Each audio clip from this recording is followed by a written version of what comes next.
సదాశివసమారంభాం శంకరాచార్యమధ్యమాం అస్మదాచార్యపర్యంతాం వందే గురుపరంపరాం. హరి ఓం. శ్రీ గురుభ్యో నమః. హరి ఓం. ఆత్మబంధులారా, తత్వబోధ 21వ లెక్చర్లో ఉన్నాం. మనం ప్రార్థనా శ్లోకంతో ప్రారంభించుకుందాం. వాసుదేవేంద్ర యోగీంద్రం నత్వా జ్ఞానప్రదం గురుం ముముక్షూనాం హితార్థాయ తత్వబోధో విధీయతే. క్రిందటి క్లాస్లో కర్మ సిద్ధాంతము, విదేహముక్తి చూస్తున్నాము. కర్మ సిద్ధాంతము అనే అంశము శాస్త్రంలో ఒక మహనీయమైన అంశం. మన సనాతన ధర్మ వైభవమునకు ఇది ఒక మచ్చు తునక అని చెప్పవచ్చు. కర్మ సిద్ధాంతమును, దాని యొక్క సహజ ఫలితములను మనం సరిగ్గా అర్థం చేసుకోగలిగితే మనసుకి ఎంతో ప్రశాంతత చేకూరుతుంది. మన జీవితంలోని ప్రతి అనుభవము ప్రారబ్ధ కర్మ లేక ఆగామి కర్మల యొక్క ఫలితమే అని చెప్పవచ్చు. ప్రారబ్ధ కర్మ, ఆగామి కర్మ, సంచిత కర్మ, ప్రాయశ్చిత్త కర్మ, ఈ 4 మీకు తెలియకపోతే ఈ కర్మ సిద్ధాంతం అర్థం కాదు. మనం సంచిలో ఉన్న కర్మను ప్రారబ్ధ కర్మ అంటారు, సంచిత కర్మ అంటారు. అంటే కోట్ల కోట్ల కోట్ల కోట్ల జన్మల నుంచి మనం పోగు చేసుకున్న కర్మ అన్నమాట, స్టోర్లో ఉంటుంది. దాన్ని సంచిత కర్మ అంటారు. ఆ సంచిత కర్మలోంచి ఒక భాగం మనం మనిషి జన్మెత్తినప్పుడు, ఒరే బాబు ఈ కర్మను అనుభవించు అంటే, పుట్టిన దగ్గర నుంచి మనం చనిపోయే వరకు ఆ కర్మే అనుభవిస్తాం. దీంతో పాటు ప్యాక్ చేస్తారనమాట. ఏ మనిషికైనా ఆ ప్రారంభ కర్మ అలా ఉంటుంది ప్రతి మనిషికి. మనం మిగిలిన జీవుల గురించి మాట్లాడట్లేదు, మనిషి గురించి మాట్లాడలేదు. సో ఈ జన్మలో ఈ శరీరంతో అనుభవించే కర్మని ఆ సంచిత కర్మలోంచి సర్ఫేస్ అవుతుంది అనమాట, రెక్టిఫై అవుతుంది. దాన్ని ప్రారబ్ధ కర్మ అంటారు. సంచిత కర్మ, ప్రారబ్ధ కర్మ తెలిసింది కదా. ఇప్పుడు ఆగామి కర్మ అంటే, ఇప్పుడు ప్రారబ్ధ కర్మ అనుభవిస్తున్నాం, పుట్టాం కదా, పుట్టిన దగ్గర నుంచి అనుభవిస్తున్నాం ప్రారబ్ధ కర్మ. అనుభవించేటప్పుడు రోజు మనం ఏదో కర్మలు చేస్తూనే ఉంటాం. పాపకర్మ కానీ పుణ్యకర్మ కానీ ఏదో చేస్తూనే ఉంటాం కదా. ఈ మనం చేసేటటువంటి, ఈ శరీరంతో మనం చేసేటటువంటి కర్మను ఏమంటారు? ఆగామి కర్మ అంటారు. ఈ ఆగామి కర్మ మనందరికీ స్పష్టంగా తెలుస్తుంది. మన కాలనీలో 100 మంది వ్యక్తులు ఉంటారు. వాడు మంచి పనులు చేస్తున్నాడా, చెడ్డ పనులు చేస్తున్నాడా మనకు తెలుస్తుంది. మనం మంచి పనులు చేస్తున్నామా, చెడ్డ పనులు చేస్తున్నామని వాళ్ళందరికీ తెలుస్తుంది, మనకే తెలుస్తుంది. ఈ ఆగామి కర్మల్లో పుణ్యాలు ఉంటాయి, పాపాలు ఉంటాయి. పుణ్యకర్మలు ఉంటాయి, పాపకర్మలు ఉంటాయి. కొన్ని మనం ఇక్కడే అనుభవిస్తాం, కొన్ని మనకు తెలియకుండానే మళ్ళీ సంచిలో కలిసిపోతాయి, సంచిత కర్మల్లో కలిసిపోతాయి. కాబట్టి ఇప్పుడు ఆగామి కర్మ చెప్పాను, సంచిత కర్మ చెప్పాను, ప్రారబ్ధ కర్మ చెప్పాను. ప్రాయశ్చిత్త కర్మ అంటే ఏమిటంటే, మనకి ప్రారబ్ధ కర్మలో ఏదన్నా చెడు ఉందని మనం ఊహిస్తే, మనం చాలా చెడు జరిగిపోతుంది, నాకు మంచి జరగట్లేదని మనం ఊహిస్తే, అంత ఊహే. ప్రారబ్ధ కర్మ మనకు కనపడదు, అదృష్టం కదా. దృష్టం అంటే కనపడేది, అదృష్టం అంటే కనపడనది. మనం ఊహించుకుని దాన్ని తీసేసుకోవాలి. మన చెడు ప్రారబ్ధాన్ని అంటే పాప ప్రారబ్ధాన్ని తీసేయటానికి మనం ఇక్కడ కొన్ని కర్మలు చేస్తాం. అంటే ఆగామి కర్మే చేస్తాం. మనం చేసే కర్మ ఆగామి కర్మ అంటాం కదా. సో ఆగామి ప్రాయశ్చిత్త కర్మ అన్నమాట. ఈ ప్రాయశ్చిత్త కర్మ ద్వారా ఆ వచ్చేటటువంటి ప్రారంభంలో మనకు వచ్చేటటువంటి పాప కర్మ ఏదైనా ఉంటే, మనకి పాప ఫలితాలు ఏమైనా ఉంటే, అంటే మన కష్టాలు ఏమైనా వస్తుంటే దాన్ని తొలగించుకోవటానికి మనం చేసేటటువంటి కర్మల్ని ప్రాయశ్చిత్త కర్మలు అంటారు. సో ఇప్పుడు మీకు 4 చెప్పాను.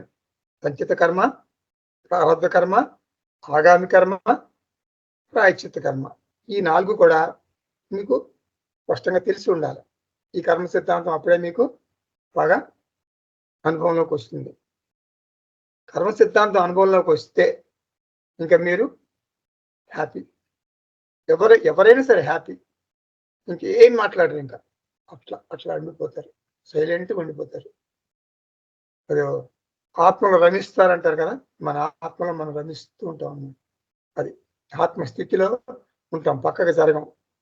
కర్మ సిద్ధాంతం అర్థం అయితే ఇప్పుడు ఏం చెప్పాను?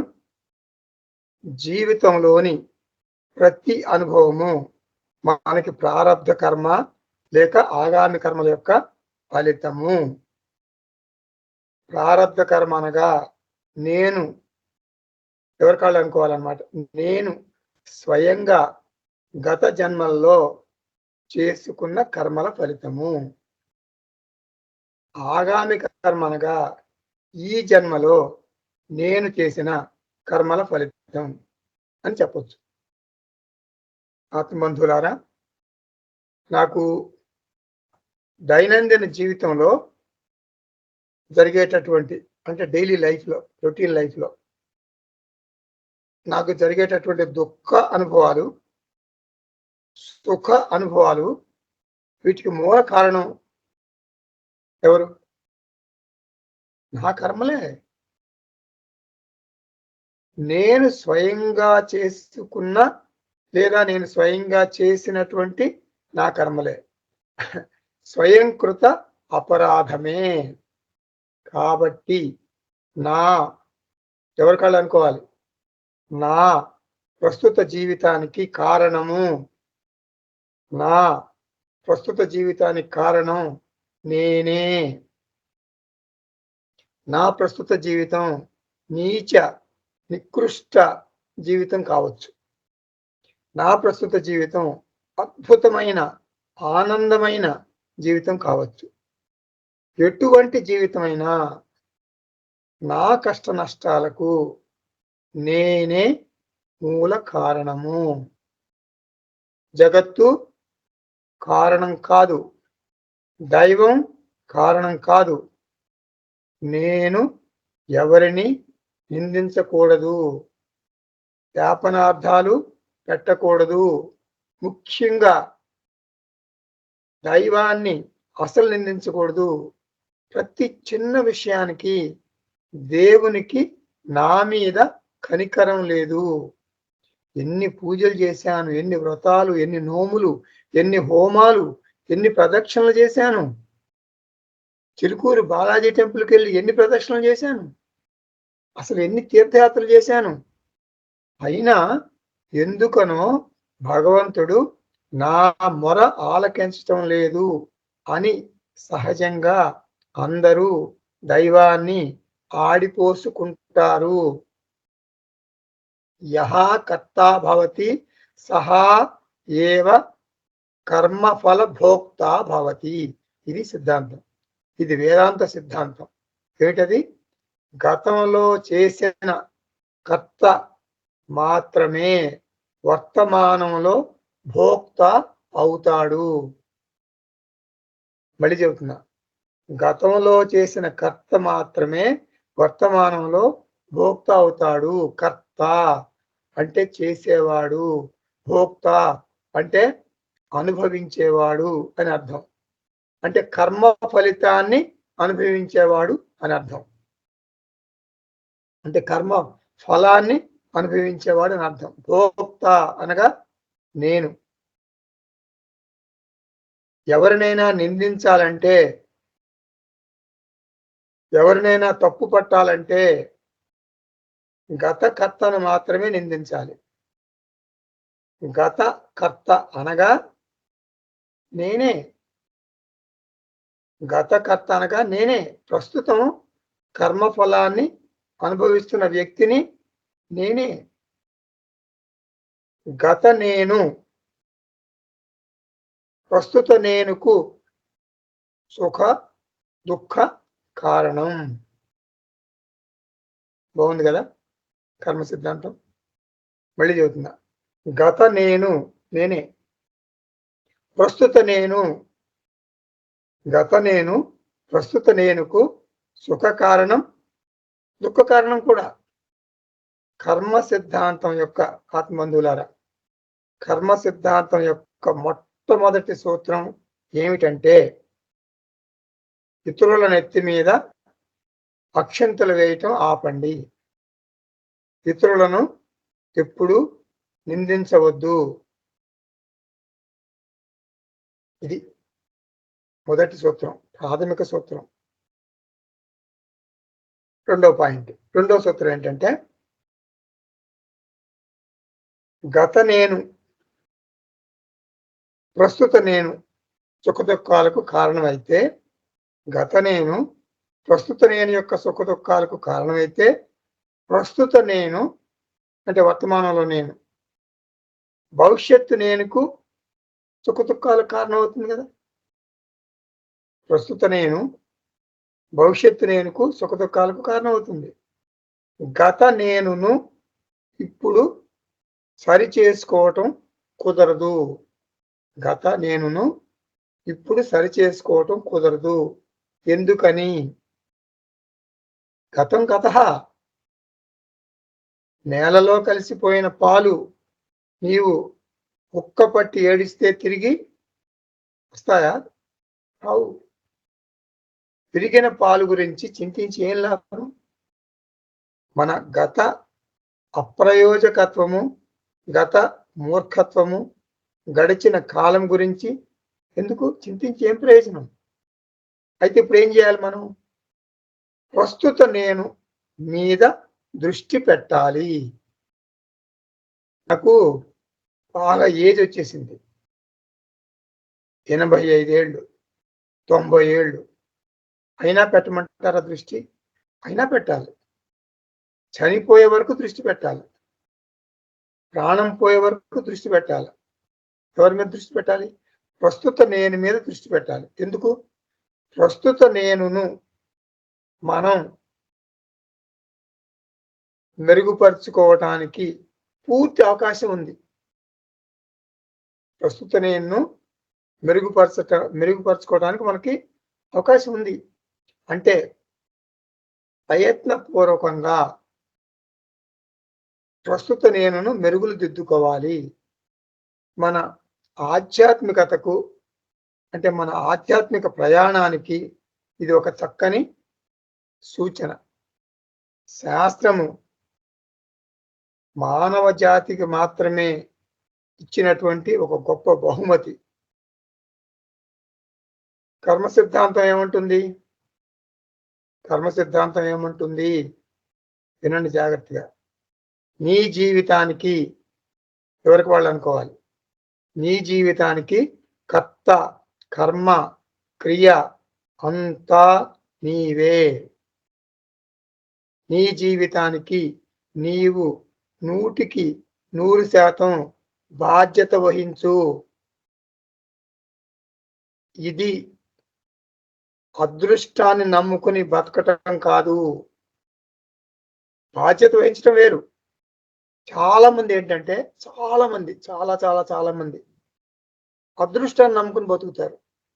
బ్రహ్మ నుదుటి మీద రాశాడు, ఇది బ్రహ్మ రాత, విధి, ఇష్ట ప్రకారం అన్ని జరుగుతాయి. మనం ఎంత హైరాణ పడినా కూడా జరగవు.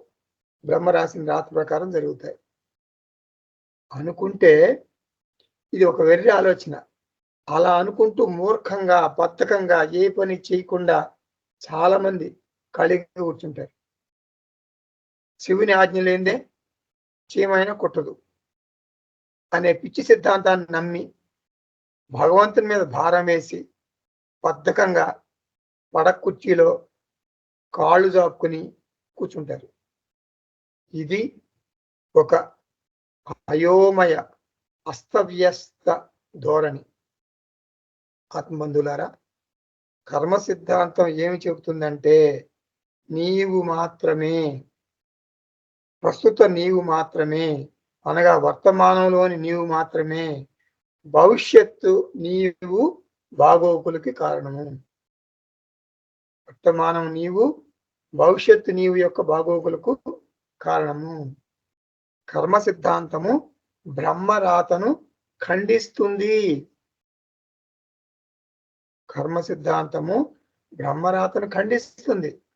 కర్మ సిద్ధాంతం అనేది మనిషి అదృష్టం మీద ఆధారపడి నడిచే ఒక సిద్ధాంతం అని చాలా మంది అనుకుంటారు. అది నిజం కాదు. కర్మ సిద్ధాంతము నీ జీవితం నీ చేతుల్లోనే ఉందంటుంది.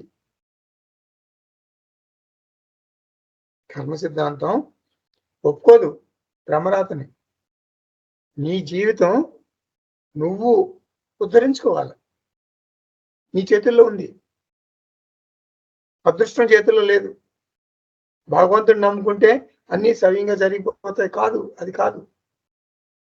ఏమంటారు శ్రీకృష్ణ పరమాత్మ కర్మ సిద్ధాంతం గురించి? భగవద్గీతలు ఏమంటారు శ్రీకృష్ణ పరమాత్మ? ఉద్ధరేత్ ఆత్మనాత్మానం ఆత్మానం అవసాదయే ఆత్మయేవ ఆత్మనో బంధు ఆత్మయేవ రిపు ఆత్మనః. అర్జున, నేను నిన్ను ఉద్ధరిస్తానని అనుకోవద్దు. నేను కేవలం నీకు ధైర్యాన్ని ఇస్తాను, ప్రోత్సహిస్తాను, అంతే. నిన్ను నీవే ఉద్ధరించుకోవాలి. ఇప్పుడు మనకి పరుగు పందెంలో పిల్లల్ని వాళ్ళ తల్లిదండ్రులు తీసుకెళ్తారు. స్పోర్ట్స్లో కోచ్ ఉంటాడు, తల్లిదండ్రులు ఉంటారు. వాళ్ళు ఏం చేస్తారు? వెనక నుండి చప్పట్లు చరిచి ప్రోత్సహిస్తారు. కానీ పరుగు పెట్టవలసింది ఆటగాడే. ట్రాక్లో ఎవరి పరుగు వారిదే. అలాగే భగవంతుడు నీవు చేసే పనులకు వెనక ఉండి ప్రోత్సహిస్తాడు. కానీ నీ పని భగవంతుడు ఎన్నటికీ చేయడు. నీ పనిని నీవే చేసుకోవాలి. జీవుని ప్రయత్నం జీవుడే చెయ్యాలి. ఏం చెప్తున్నాను నేను? నీ జీవితానికి నీవే పూర్తి బాధ్యత వహించాలి. ఇది రెండో సూత్రం. మొదటి సూత్రం ఏం చెప్పాను? ఇతరులను నిందించకు. నిందించాలంటే నీవే నిందించుకో. అది మొదటి సూత్రం. రెండో సూత్రం, నీ జీవితానికి నీవే పూర్తి బాధ్యత వహించాలి. నీ సుఖ దుఃఖాలకు నీవే కారణం. రెండో సూత్రం. నీ భవిష్యత్తు, నీ బంగారు భవిష్యత్తు నీ చేతిలో ఉంది. బాధ్యత వహించు అంటే ఎప్పటి నుండి బాధ్యత వహించాలి? ముహూర్తం చూసుకోవాలి కదా, మరి పంచాంగం చదవాలి కదా అని అనుకోవద్దు. ఈ క్షణం నుండే నీవు నీ జీవితానికి బాధ్యతను తీసుకో. వాయిదా వేయకు, పంచాంగం చూడకు, మంచి రోజు కోసం ఎదురు చూడకు. ఇప్పుడు మూడో సిద్ధాంతం చూద్దాం. కర్మ సిద్ధాంతం చెప్పేటటువంటి వాక్యాలు అన్నమాట. మూడవది ఏమిటంటే చాలా ఇంపార్టెంట్. ప్రతి మనిషి తన జీవిత అనుభవాలకు, తన సుఖ దుఃఖాలకు ప్రారంధము లేక ఆగామి కర్మలే కారణం. ఇది అందరికీ తెలుసు. శాస్త్రం చెప్పేది అదే. ప్రతి మనిషి తన జీవితంలో అనుభవాలకు, సుఖ దుఃఖాలకు ప్రారంధ లేక ఆగామి కర్మలే కారణం. ఆగామి కర్మఫలం ఈ మనిషి జన్మలో అంటే ప్రస్తుత జన్మలో కర్మఫలాల అనుభవం. అంటే ఈ దేహంతో చేసినటువంటి కర్మఫల అనుభవాలు ఆగామి కర్మలు. ప్రారంధం అంటే ఏమిటి? గత జన్మలలో నేను కర్తగా చేసినటువంటి, అంటే గత నేనే గత జన్మల కర్మ చేసిన కర్మఫలం. అంటే గత జన్మల్లో కర్త చేసినటువంటి కర్మఫలం. సో ప్రారంధ కర్మఫలం, ఆగామి కర్మఫలం. ఇప్పుడు మనం అనుభవించేది అదే. అయితే ఇది స్పష్టంగా తెలుసు మనందరికీ. ఇప్పుడు మన అనుభవాలు ఏదైనా ప్రారంధం కానీ, ఆగామి ఫలం కానీ, కర్మఫలం. అయితే ఆగామి ఫలం విషయంలో మనకి స్పష్టత ఉంది. ఎందుకంటే మనకు తెలుసు మనం పాపం కర్మలు చేస్తున్నామా, పుణ్యకర్మలు చేస్తున్నామా, దాన్ని బట్టి మన ఫలితాలు వస్తున్నాయి. ఆగామి ఫలం విషయంలో మనకి సమీకరణం కుదురుతుంది. అంటే మన యొక్క ఎక్స్పెక్టేషన్స్ కుదురుతాయి. మంచి మనిషికి మంచి జరుగుతుంది, ఇదే కదా మన ఆలోచన. చెడ్డ మనిషికి చెడు జరుగుతుంది. అంటే ఆగామి పుణ్యకర్మలకు సుఖాలు, ఆగామి పాపకర్మలకు దుఃఖాలు, ఇవి మనకు స్పష్టంగా తెలుస్తుంటాయి.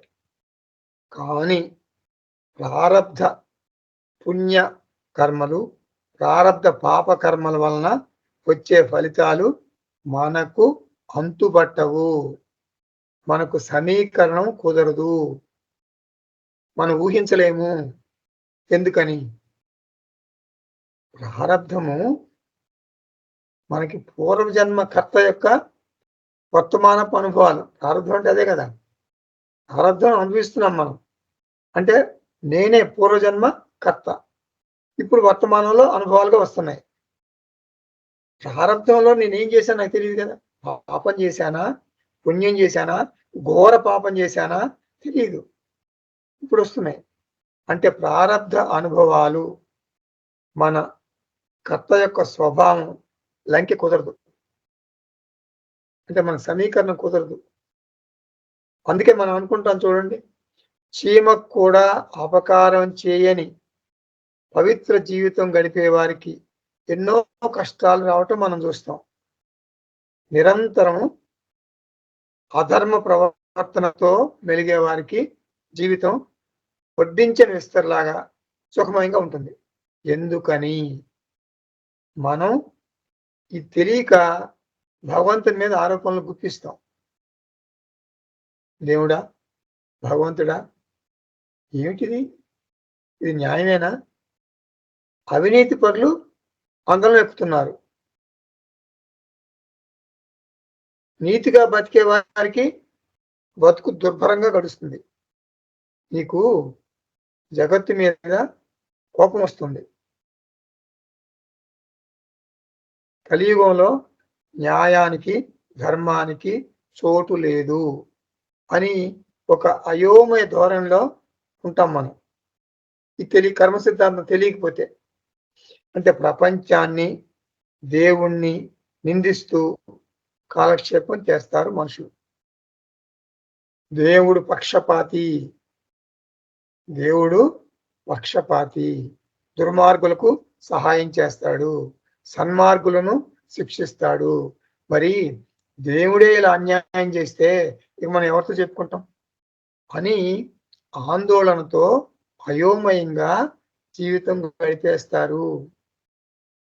ఆత్మందులారా, సమస్య భగవంతుడు కాదు, సమస్య సంసారం కాదు, జగత్తు కాదు. సమస్య ఏమిటి? మన తప్పు సమీకరణము,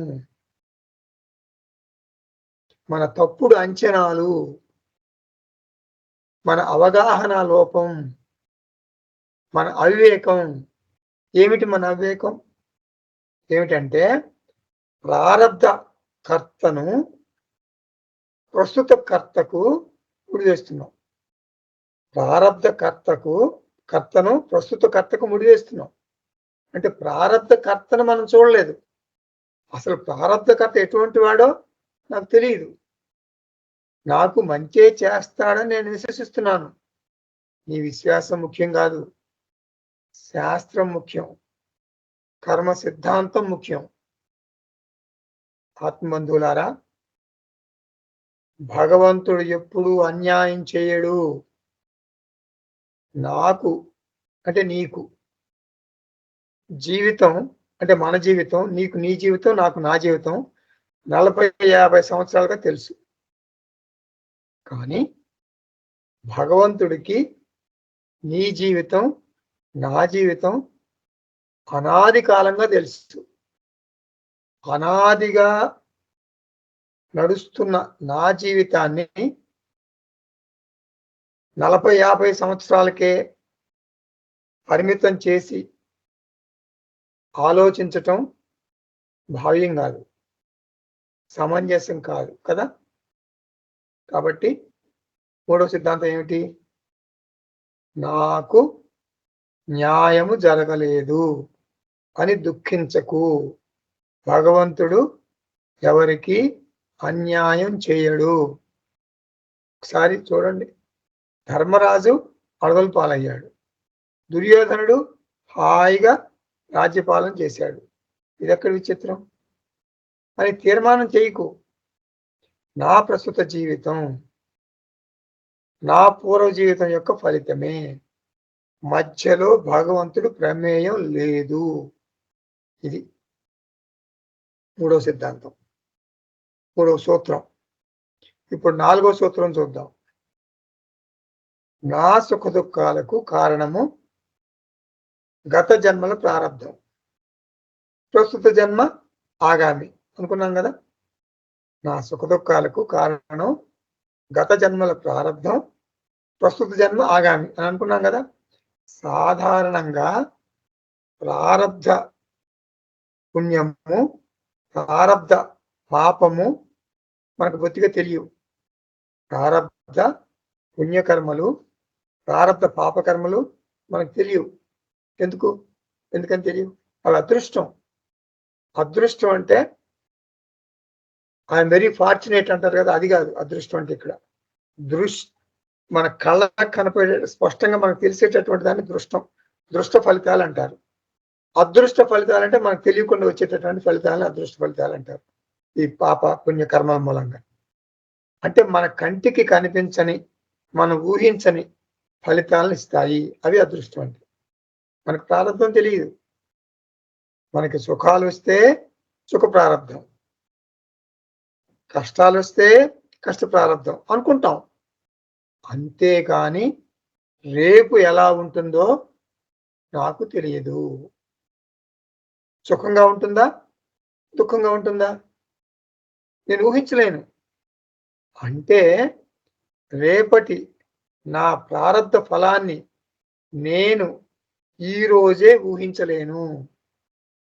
కాబట్టి నా భవిష్యత్తును నేను సరిగా గ్రహించలేను. ఇప్పుడు తెలిసిన విషయాలనే మనం సరిగ్గా పరిష్కరించుకోలేకపోతున్నాం. తెలియని ప్రారబ్ధ ఫలాన్ని మనం ఎలా ఎదుర్కోగలం? ఎదుర్కోలేం కదా. ఇది నాలుగో సూత్రం.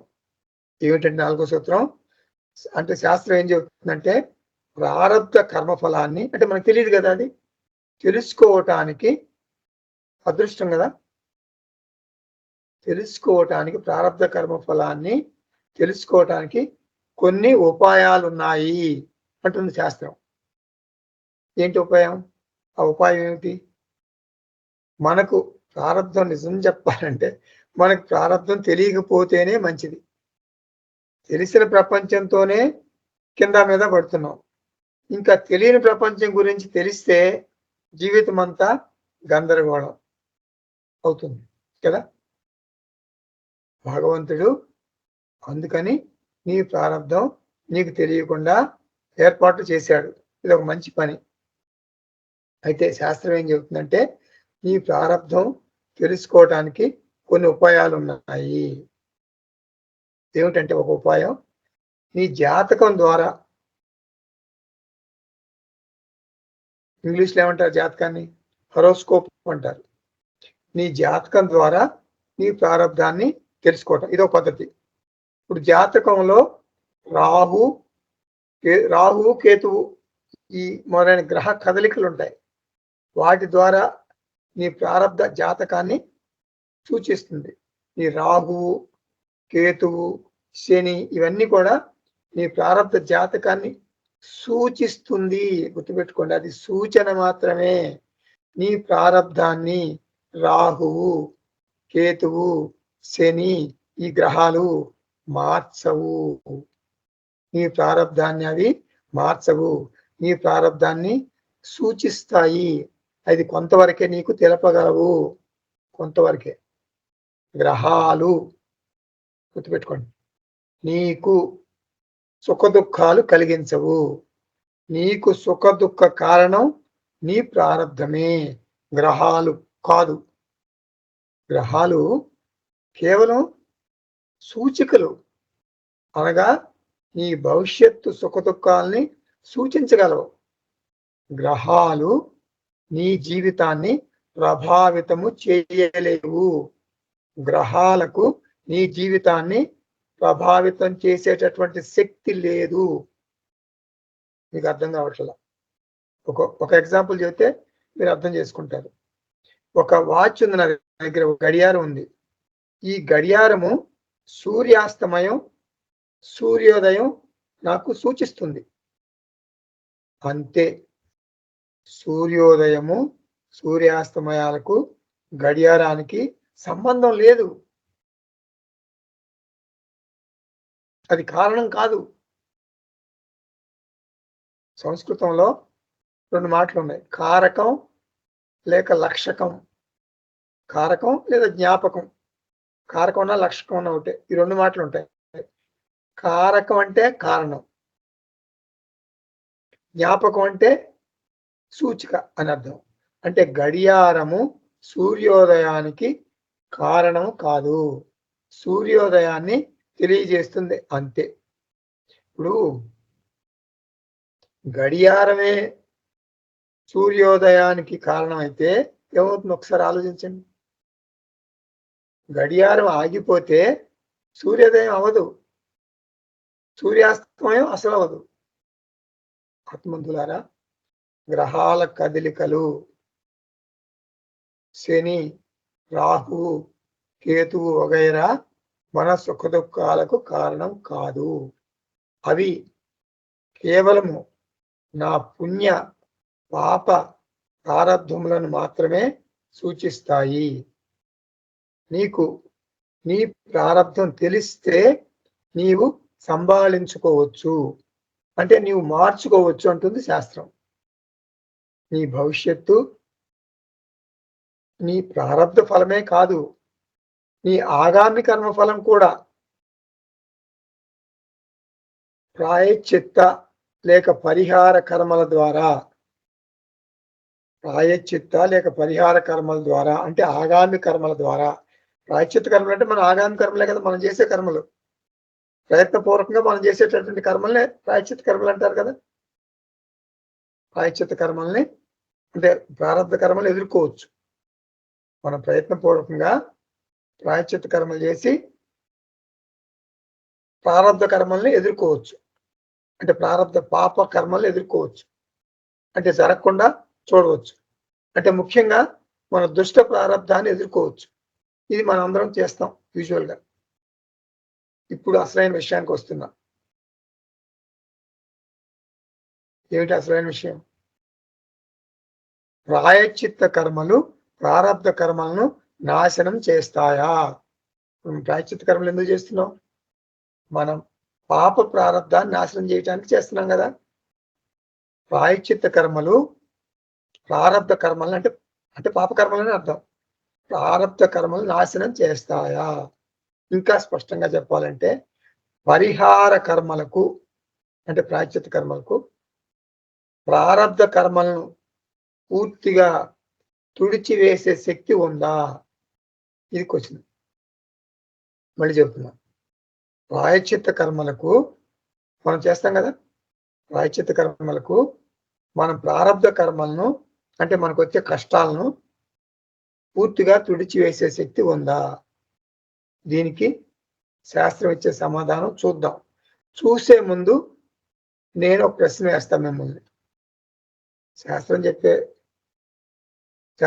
అర్థమైపోతుంది. ఇప్పుడు నేను చెప్పేది వింటే మీరు. ఏమిటది? మందులు అంటే మెడిసిన్స్ జబ్బులను తగ్గిస్తాయా?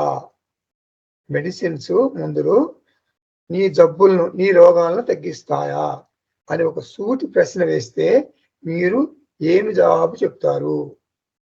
మీరు ఏం చేస్తారు చెప్పరు, ఎదురు ప్రశ్న వేస్తారు. ఏ జబ్బులను అంటారు? జబ్బులన్నీ ఒకే రకంగా ఉండవు కదా. కొన్ని రోగాలకు మందులు ఉంటాయి. ఇప్పుడు తలనొప్పి ఉంది, ఏదో మెడిసిన్ వేస్తారు, డాక్టర్ మెడిసిన్ ఇస్తే తగ్గిపోతుంది. జ్వరము తగ్గిపోతుంది. మరి బీపీ ఉంటుంది, షుగర్ ఉంటుంది, ఈ జబ్బులు తగ్గుతాయా? తగ్గవు, పూర్తిగా నయం కావు. మందులు వేసుకుంటూనే ఉండాలి. కానీ మందులతో వాటి తీవ్రతను ఆపవచ్చు. మరి ఇంకో రకం క్యాన్సర్ లాంటి జబ్బులు, అవి పూర్తిగా నయం చేసుకోలేము. నొప్పి తెలియకుండా డాక్టర్లు కొంచెం రేడియేషన్స్ అది ఇస్తుంటారు. పూర్వం రోజుల్లో అయితే కలరా, టీబీ అవన్నీ ఆ జబ్బులు మరణం వచ్చేసి మరణాంతకం జబ్బులు అవి. చాలా టెర్మినల్ డిసీజ్ లాంటివి అనమాట అవి పూర్వం రోజుల్లో. కానీ ఇప్పుడు వాటికి మందులు వచ్చేసాయి. ఇప్పుడు మనకి యాంటీబయాటిక్స్ వచ్చేసాయి, మెడిసిన్స్ వచ్చేసాయి. సో బ్యాక్టీరియా అంటే వ్యాధులకు అవన్నీ కూడా తగ్గించేస్తాయి. అంటే కొన్ని జబ్బులు మందులకు పూర్తిగా తగ్గుతాయి. ఒకటి. కొన్ని జబ్బులను మందులు పూర్తిగా తగ్గించకుండా ఆపగలుగుతాయి. అంటే బీపీ, షుగర్ అట్లాంటి, మధుమేహం, రక్తపోటు, మరి ఉబ్బసము, అదే ఆస్తమా అట్లాంటివి. మరణం మాత్రం సంభవించదు, ఆపుతాయి. కానీ కొన్ని జబ్బులకు అంటే క్యాన్సర్ లాంటి వాటికి మందులు ఇస్తారు, నొప్పి తెలియకుండా ఇస్తారు, కానీ చేయలేరు, రోజు మరణిస్తాడు. డాక్టరు చెప్పలేడు. మెడిసిన్స్ కొన్ని జబ్బులను తగ్గిస్తాయి, కొన్ని జబ్బులను తగ్గించవు. కొన్ని మందులు రోగం ఉధృతం కాకుండా చూస్తాయి. అంతే కదా, ఒకేసారి మనం చెప్పలేం కదా. కాబట్టి ఏమిటి విషయం? జబ్బులను బట్టి ఫలితాలు ఉంటాయి, నీ యొక్క రోగాన్ని బట్టి ఫలితాలు ఉంటాయి. ఆత్మబంధువులారా, అలాగే ప్రారబ్ధము బలహీనంగా ఉంటే, గుర్తుపెట్టుకోండి, ప్రారబ్ధము బలహీనంగా ఉంటే పరిహరించవచ్చు.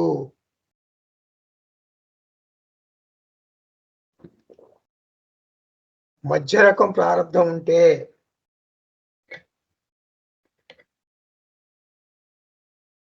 అంటే షుగరు, బీపీ ఎలాంటివి అనమాట, మధ్య రకం ప్రారబ్ధం ఉంటే మనం పరిహార కర్మల ద్వారా ఆపుకోవచ్చు.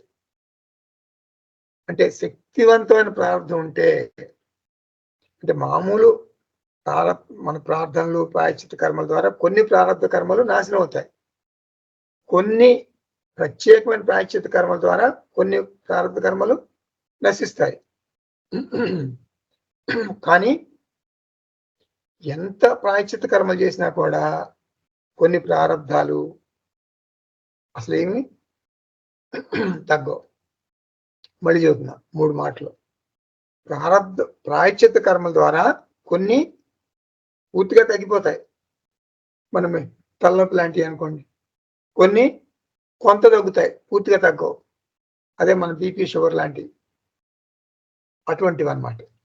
కొన్ని అసలు ఏమీ తగ్గవు, టెర్మినల్ డిసీజ్ లాంటివి. కాబట్టి ప్రాయశ్చిత్త కర్మల ద్వారా, అంటే ప్రత్యేకమైన ప్రాయశ్చిత్త కర్మల ద్వారా ప్రారబ్ధమును ఎదుర్కోవటము. ఇది 5వ సూత్రం. ఏంటి? నీవు కొంత ప్రారబ్ధాన్ని లేదా మొత్తం ప్రారబ్ధాన్ని పరిహార కర్మల ద్వారా ఎదుర్కోవచ్చు అనుకుందాం. కానీ సంచిత కర్మల మూట ఉంది. ఇప్పుడు 4వ సూత్రం అయిపోయింది, ఇప్పుడు నా 5వ సూత్రం చెప్తున్నా. ఏంటి 5వ సూత్రం? ఏంటది? నువ్వు ప్రారబ్ధాన్ని ఏదో చేస్తున్నావు, అంటే ఈ జన్మకు వచ్చినటువంటి కర్మను ఏదో చేస్తున్నావు నువ్వు. మరి పరిహార కర్మల ద్వారా ప్రారంధాన్ని ఎదుర్కొంటున్నావు. నీకు సంచి ఉంది కదా, పెద్ద సంచి, టన్నులు టన్నులు లారీలు లారీలు సంచిత కర్మ ఉంది కదా, దాని సంగతి ఏం చేస్తున్నావు? ఈ జన్మలో కొత్తగా కలిగిన ఆగామి కర్మ కూడా ఆ మూటలో కలిసిపోయింది కదా. ఇప్పుడు 5వ సూత్రం ఏం చెప్తున్నాను నేను, నీవు ప్రారబ్ధ కర్మను ప్రాయశ్చిత్త కర్మ ద్వారా ప్రయత్నం చేస్తున్నావు ఎదుర్కోవటానికి. కానీ నీకు తెలియకుండా నీ వెనకాల పెద్ద సంచి ఉంది, పెద్ద సంచిత కర్మ మూట ఉంది.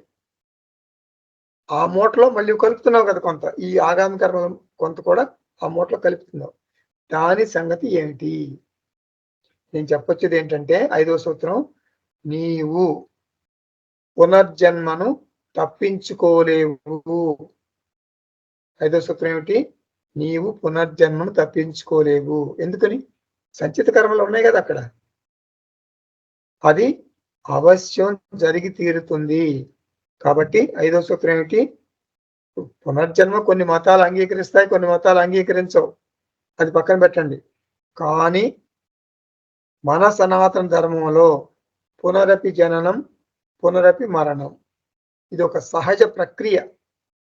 కర్మ సిద్ధాంతం చెప్పేటటువంటి ఒక నగ్న సత్యం. ఈ 5 సూత్రాలు, ఈ 5 ముఖ్యమైన అంశాలు, ఇది ప్రారబ్ధ కర్మ యొక్క వివరణ. ఇప్పుడు జంతు జన్మ గురించి చాలా మందికి కొన్ని ఆలోచనలు ఉంటాయి. జంతు జన్మలో కూడా, ఇప్పుడు మనిషి జన్మ గురించి మనం చెప్పుకున్నాం, జంతు జన్మలో కూడా ప్రారబ్ధం ఖర్చు అయిపోతుంది. ఎందుకు అట్లా ఖర్చు అయిపోతుంది? సుఖ దుఃఖాల అనుభవాల వలన. ఇప్పుడు మనం కుక్కని ఉదాహరణగా తీసుకుందాం. కుక్కకు పుణ్యం ఉంటే అది ఒక సినిమా నటీమణి ఇంట్లో ఉంటుంది, మంచి సుఖమయ జీవనం, ఏసీ రూము, అమెరికా బిస్కెట్లు. మన మనుషులకే సరైన ఆహారం లేదు. కుక్క ఎక్కడ ఉంటుంది? మెర్సిడెస్ బెంజ్ కారులో తల బయట పెట్టి, నాలుగు బయట పెట్టి ఈ వైపు చూస్తుంది. నువ్వు ఎక్కడున్నావు? సిటీ బస్సులో ఆఫీస్కి వెళ్తుంటావు. నీ ముందు ఎవరున్నారు? మెర్సిడెస్ బెంజ్ కారులో వెనక సీట్లో కూర్చుని తల బయట పెట్టి, నాలుగు బయట పెట్టి నిన్ను ఆ కుక్క వెక్కిరింతగా ఇక్కిలిస్తున్నట్టు నీకు అనిపిస్తుంది. బా, ఆ కుక్క జన్మే మంచిది అని నీకు అనిపించేటట్టు చేస్తుంది. కుక్కకు పుణ్యం వలన ఆ జీవితం లభించింది. పాపం ఉంటే అది మామూలు వీధి కుక్కగా ఉండేది. కుక్క తన ప్రారబ్ధాన్ని, పుణ్య ప్రారబ్ధం లేక పాప ప్రారబ్ధం ఏదైనా ఖర్చు చేస్తుంది అంతే. కుక్కకి ఆగామి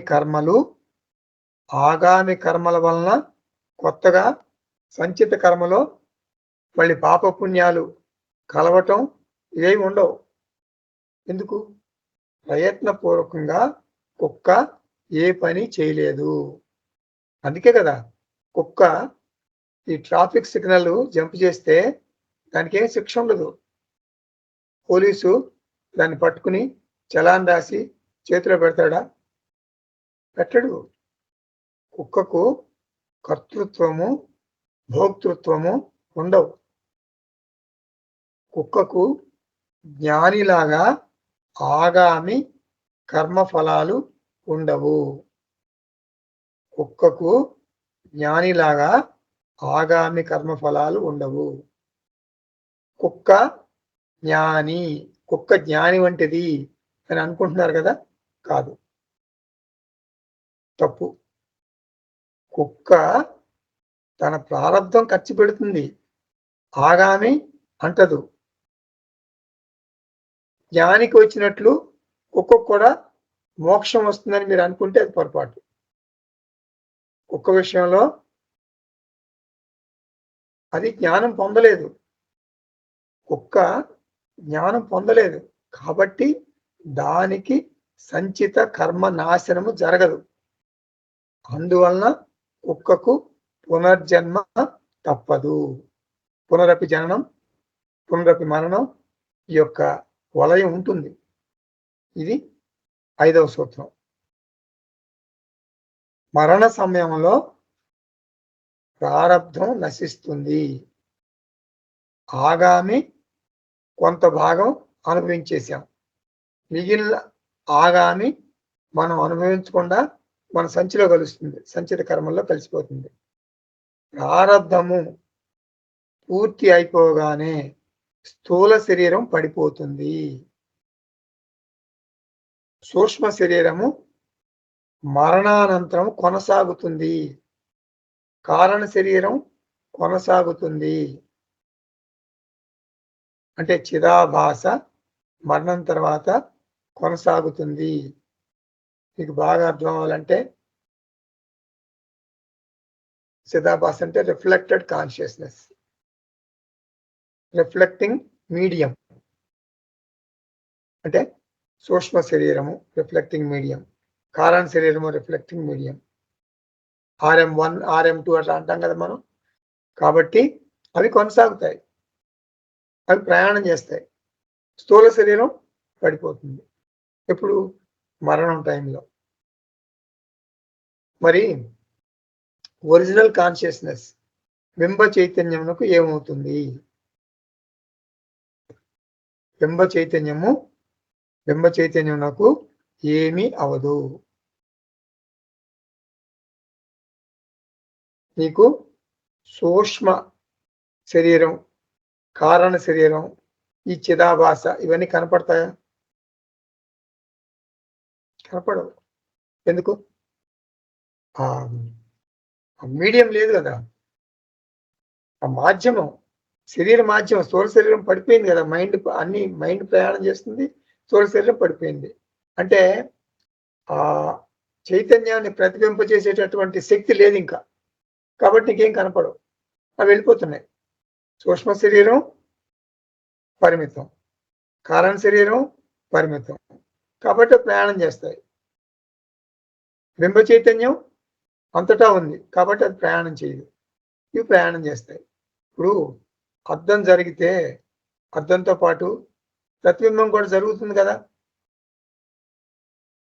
సో బింబ చైతన్యం ప్రయాణించలేదు, అది సర్వవ్యాపి. జీవాత్మ ప్రయాణం చేస్తుంది. జీవాత్మ అంటే ఏమిటి? ప్రతిబింబ చైతన్యము, ప్రతిబింబ మాధ్యము. ప్రయాణం చేసి ఏం చేస్తాయి? మరొక శరీరం తీసుకుంటుంది జీవాత్మ. అంటే ప్రారబ్ధం మొత్తం ఖర్చు పెట్టుకుని కొంత ఆగామి అనుభవించి, కొంత ఆగామి సంచితంలో కలుపుకుని మరొక జన్మ వస్తుంది. మళ్ళీ చెబుతున్నా వినండి. మన వలయం, మన సర్కిల్, మన సైకిల్ ఇంతే. పునరపి జననం సైకిల్ ఎట్లా? వచ్చాం, మనం పుట్టాం, ప్రారబ్ధం ఖర్చు పెట్టుకున్నాం, కొంత ఆగామి అనుభవించాం, కొంత ఆగామి అదృష్ట రూపంలో సంచిలో కలుపుకున్నాం. కలుపుని ఏం చేస్తున్నాం? మరణించాం. ప్రారంభం అయిపోగానే మరణిస్తాం కదా, మరొక జన్మ, మరొక దేహం, అక్కడ మళ్ళీ ప్రారంభం, అక్కడ మళ్ళీ ఆగామి సంచిలో కలుస్తుంది. ఇది పునరపి జననం, పునరపి మరణం, అందరికీ సహజంగా జరిగేది ఇది. ఇలా జన్మ పరంపర కొనసాగుతుంది. ప్రారంధం మొత్తం ఖర్చు పెట్టుకుని కొంత ఆగామి అనుభవించి, కొంత ఆగామి సంచితంలో కలుపుకుని మరొక జన్మ, ఇలా జన్మ పరంపర కొనసాగుతుంది. జ్ఞాని విషయంలో ఈ పునరపి జననం కథ ఏమవుతుంది? జ్ఞాని అంటే మనమందరం జ్ఞానులమే, అది మర్చిపోతున్నారు మీరు. ఆత్మ న్యూనతా భావం ఉండకూడదు. నేను జ్ఞాని అని స్పష్టంగా తెలుసుకోవాలి మనం. జ్ఞాని విషయంలో ఏం జరుగుతుంది? ప్రారబ్ధం ఖర్చు అయిపోయింది. అంటే ప్రారబ్ధ సుఖ దుఃఖ అనుభవాలు జ్ఞాని కూడా పూర్తిగా అనుభవిస్తాడు. అందుకే మన జ్ఞానులు, మన రమణ మహర్షి, రామకృష్ణ పరమహంస, వివేకానంద వాళ్ళకు కూడా దేహ బాధలు తప్పలేదు. ప్రారబ్ధ సుఖ దుఃఖాలు జ్ఞానికి అజ్ఞానికి ఇద్దరికి సమానమే. కానీ ఆత్మజ్ఞానం అనేటటువంటి ఆనందం వలన దేహ బాధలు జ్ఞానికి అంతగా తెలియవు. ఇప్పుడు మనకి మన ఇంట్లో చాలా పెద్ద ఫంక్షన్ జరుగుతుంది అనుకుందాం. ఇప్పుడు ఆ టైంలో చిన్న చిన్న సమస్యలు మనల్ని అంతగా బాధించవు. ఇది అభిభవ అంటారు. అంటే ప్రారబ్ధ దుఃఖమును ఆత్మజ్ఞానం వలన, అంటే విద్యానందం వలన మనం తొలగించుకోగలుగుతాం. ఇంకా మంచి ఉదాహరణ చెప్పాలంటే మీకు క్రికెట్ వరల్డ్ కప్ మనం గెలిచాం అనుకుందాం. ఇండియా గెలిచింది వరల్డ్ కప్ క్రికెట్. ఆ లాస్ట్ మ్యాచ్లో, అదే ఆ వరల్డ్ కప్ గెలిచినటువంటి మ్యాచ్లో ఒక బ్యాట్స్మెన్కి 99 రన్లు వచ్చినాయి. సెంచరీ మిస్ అయింది అనమాట.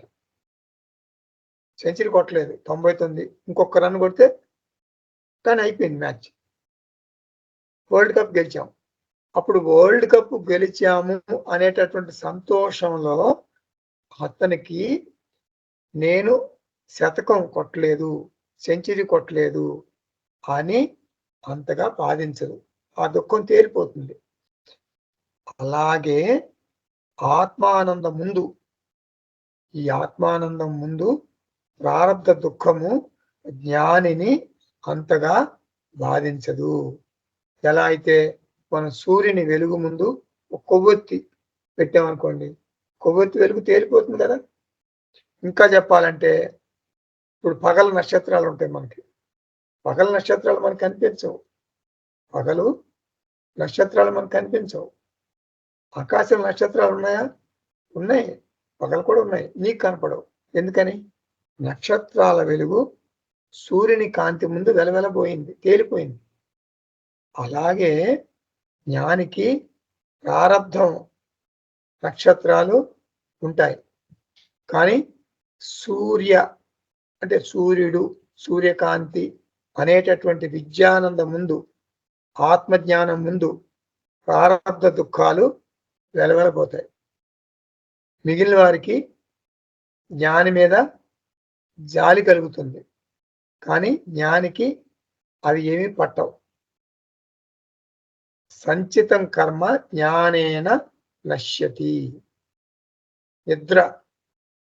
మనకు నిద్ర మెలకు రాగానే స్వప్నంలోని పాపపుణ్యాలు మనల్ని బాధించవు కదా. అంటే స్వప్నం వెంటనే పూర్తిగా కరిగిపోతుంది. అలా జ్ఞానం కలుగగానే సంచిత కర్మలు అన్ని వెంటనే నశిస్తాయి. ఆత్మజ్ఞానము చాలా చాలా పవర్ఫుల్. జ్ఞానికి ఆగామి అంటదు, జ్ఞానికి దేహ అభిమానం ఉండదు. అందువలన ఆగామి కర్మల వలన వచ్చే పాపపుణ్యాలు జ్ఞానికి ఉండవు. ఇప్పుడు జ్ఞాని ఆగామి కర్మలు ఒక జంతువు ఆగామి కర్మలతో పోల్చవచ్చు. జంతువు కూడా అహంకారం ఉండదు.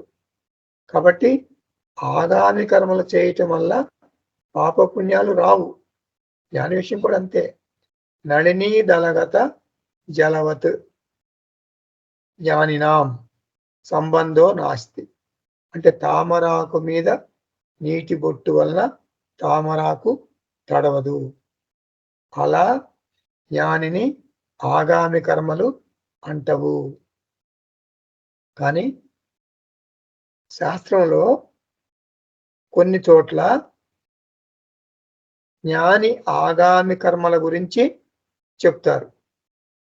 ఏం చెప్తారు?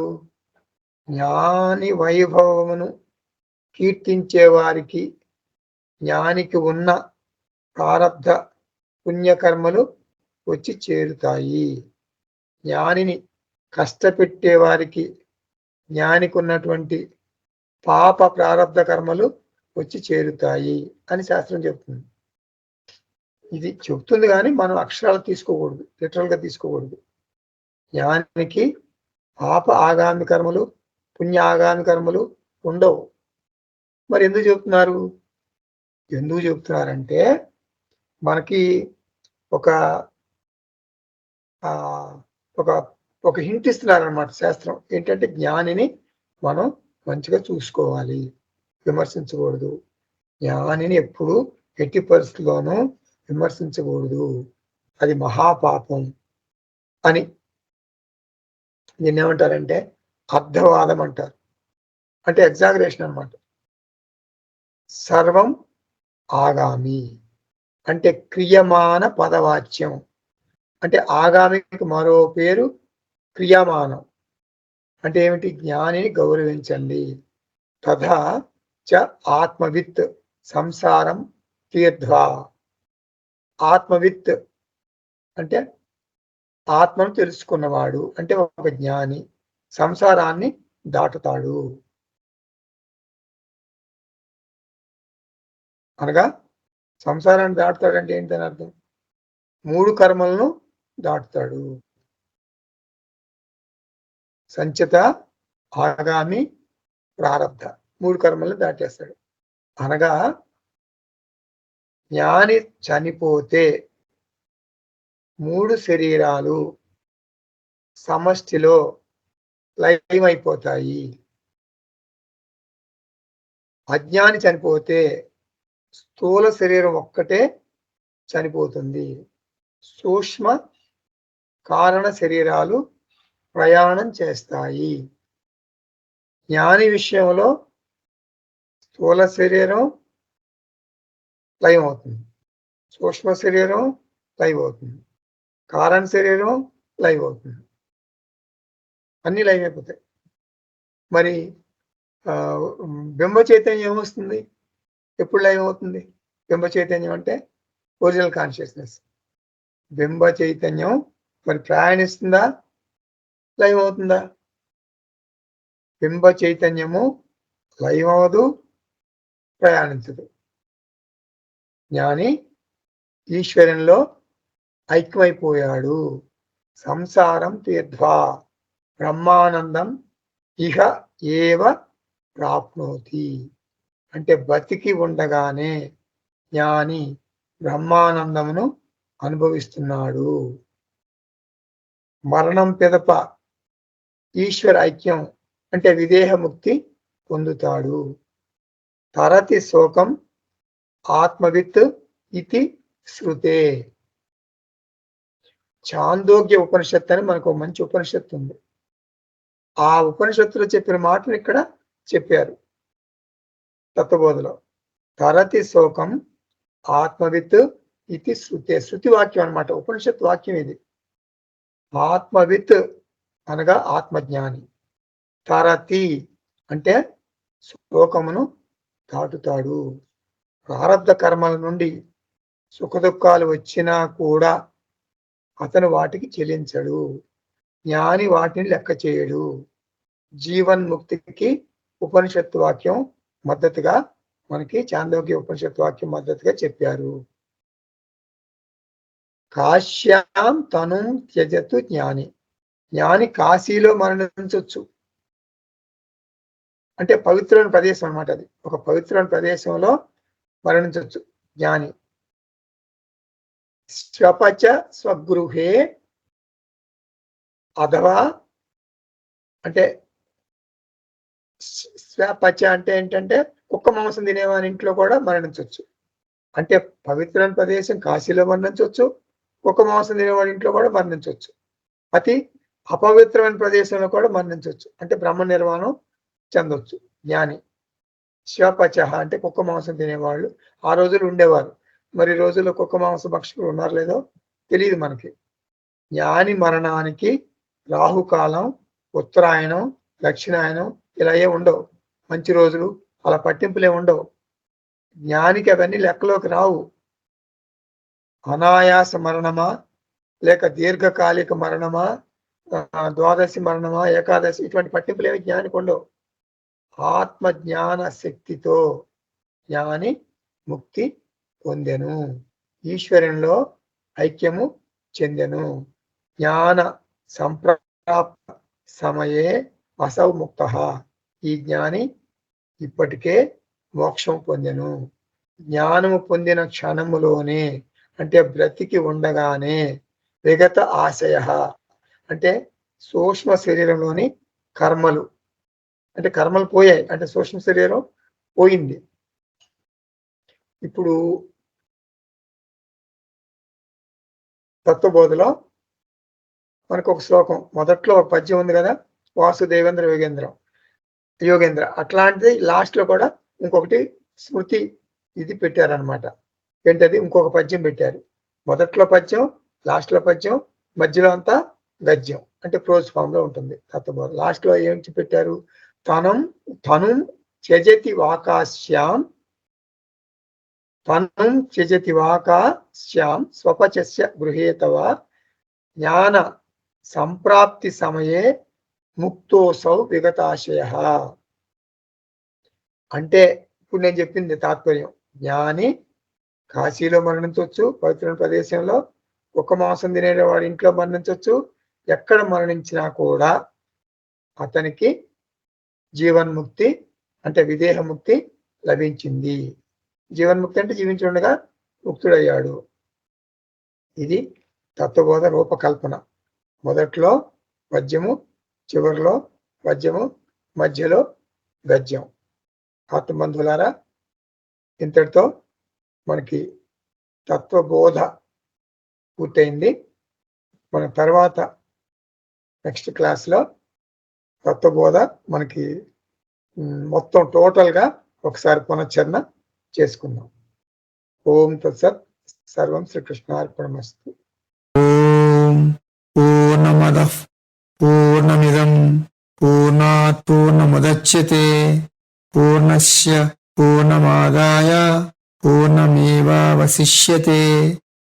ఓం శాంతి శాంతి శాంతి. హరి ఓం. శ్రీ గురుభ్యో నమః. హరి ఓం.